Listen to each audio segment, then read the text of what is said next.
Hello Jurassic fans! Today we're going to take a look at the Making of Jurassic Park book. Why is this a fan favorite? Let's find out.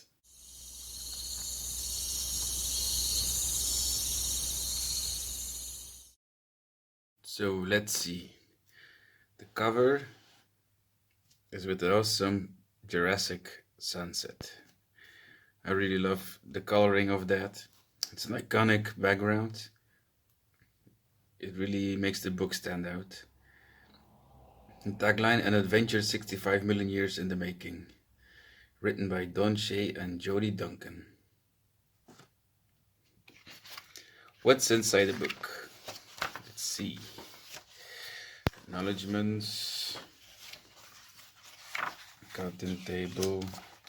I'll be flipping through the book most of the time. Jurassic Park map. One of many maps of Isla Nublar. Reproduction. Okay. The iconic Jurassic gates. Concept art. Crash McCreary's lovely dinosaur design.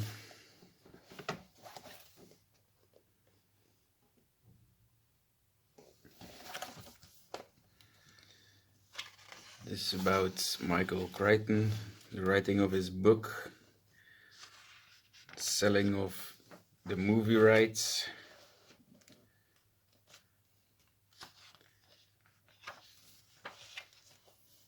Explorer art. Oh, that should have been one of the awesome scenes from the book, where they are chased by the Rex by the river.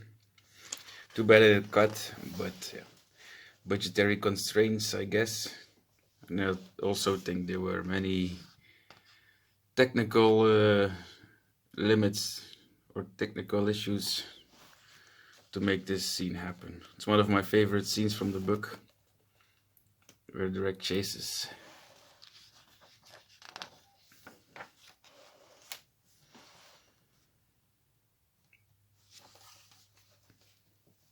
So here they talk about how Stan Winston began with drawing concept art and looking how to make the robots before they even were they signed on to the movie, before the movie was even greenlit. So they did it all for free, but it paid off afterwards, of course. Here the visitor centers and concept art. This is from a cut scene, of a cut something they cut they didn't like. It was the ending where everybody takes off with the helicopter and Hammond stays on the island. Here, this art convinced Universal to go ahead with the dinosaur designs and Stan Winston. An awesome T-Rex. This raptor is seen on many merchandising. Baby raptors. The start of the Rex. They had many problems with that. Oh, many problems. They were challenged to make it, because it was a very, very strong hydraulic robot. They had to figure it out how to do it, make the movements through it.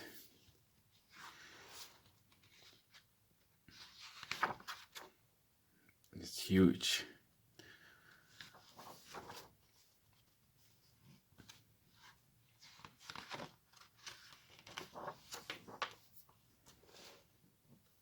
The raptors, there were some animatronics and some human operated designs where they have to get in the raptor and control it from there. Seems like a hard job. Here you can see the suit, the raptor suit. It's crazy, huh? I think I would be suffocating inside that. I would have a lot of anxiety. The Dilophosaurus. Here we can see Richard Attenborough visiting the Stan Winston Studios.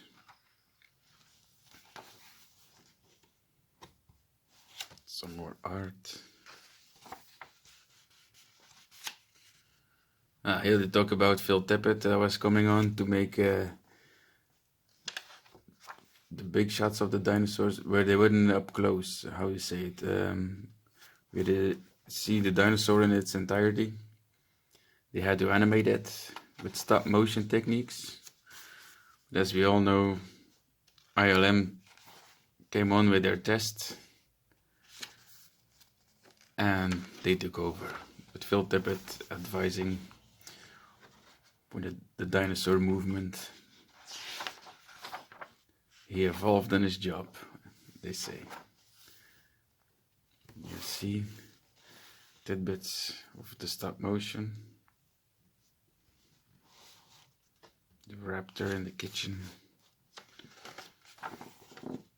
ILM.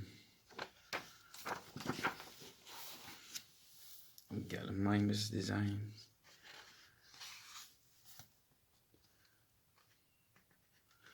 Talk about the second draft of Michael Crichton's screenplay by Malia Scotch Marmo. But Spielberg didn't like it enough to make it into a movie, so he took on David Koepp, who was the third writer of the script. He made a lot of cuts, like the river raft scene. And he came up with something Spielberg deemed to be filmable. And make the studio happy, of course, as well. The Triceratops was the only animatronic that was moved to Hawaii. All the other ones were set on sound stages. It was the first big test if all the animatronics worked, if it worked. Casting. Most of them are on here.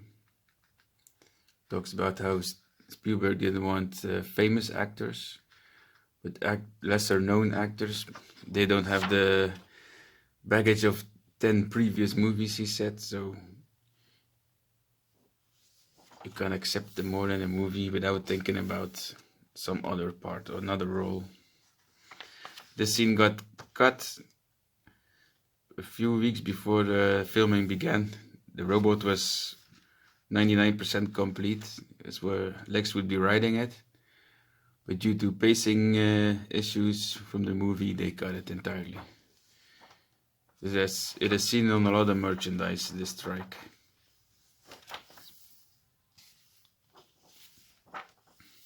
The big Rex. Roberta Rex. Still my favorite Rex design.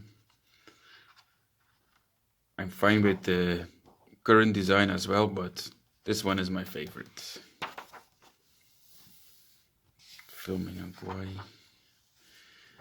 They had to build roads in Hawaii to get equipment over there. So the locals were very happy with the Jurassic Park production. It was because they didn't had to build the roads. The production team did it for them to get all the gear up mountains and rocky roads. So it helped the locals as well.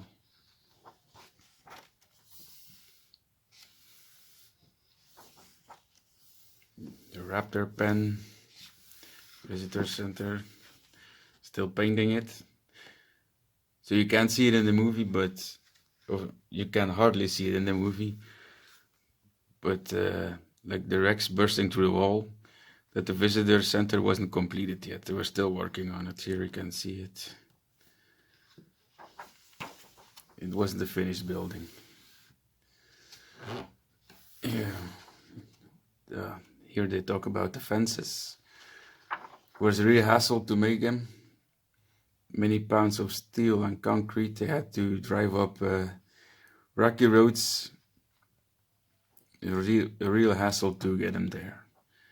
For something people hardly notice in the movie. The explorers, they were here on the track. It was a fake track. Somebody was in the back of the car with a little screen controlling it, so it would look like they were on a track.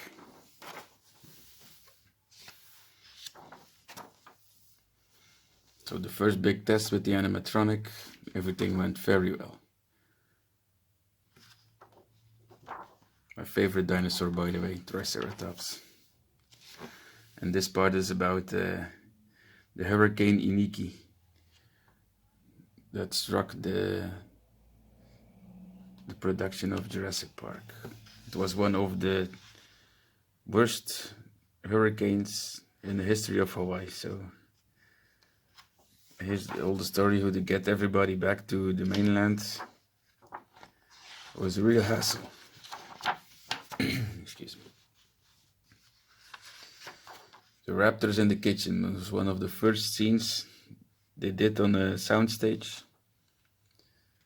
They had to hide all the wiring and the operators of the robots.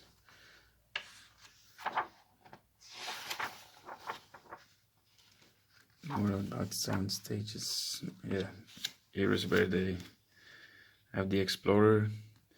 It's not as tall. They filmed it in 3 parts, so it looked like a very tall tree. Brachiosaur. And all the computers in the control room were landed, not donated, but landed by Silicon Graphics and Apple. They had more than $1.5 million of hardware there, landed by Apple and Silicon Graphics.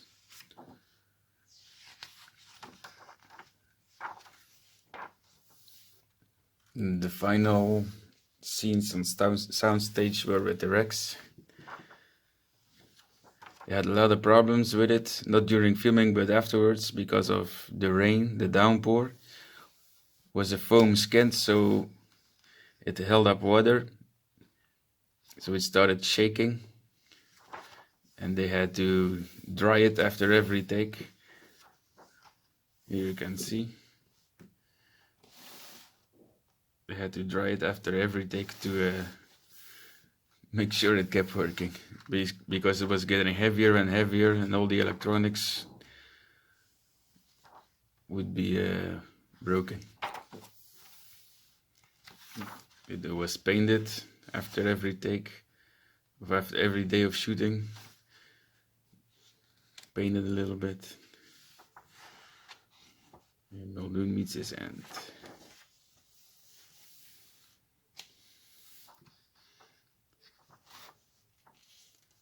Dilophosaurus.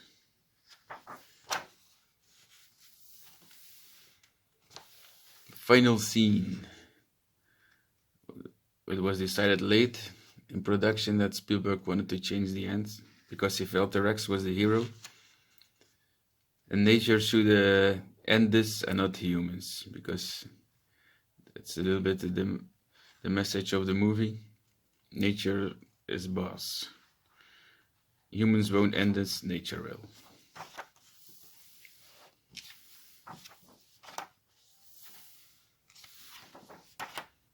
Yeah, group photo with the T-Rex.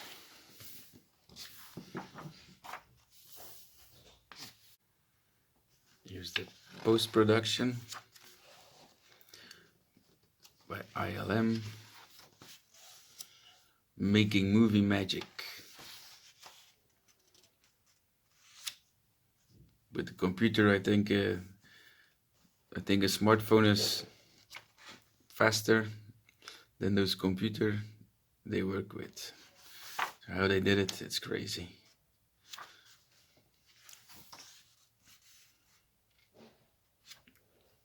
The sound as well. Computers and sound. Making dinosaur roars and noises.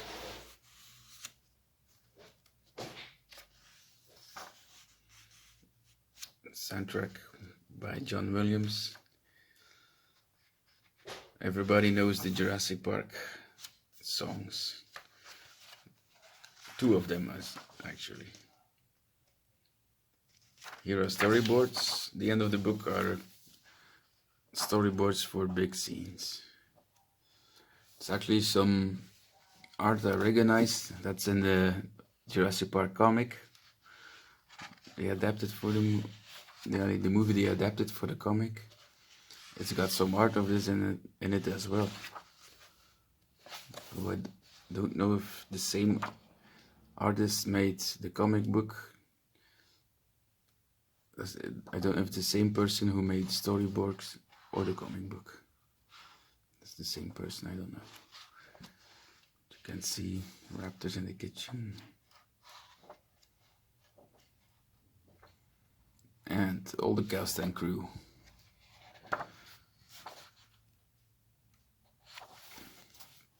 That was the book.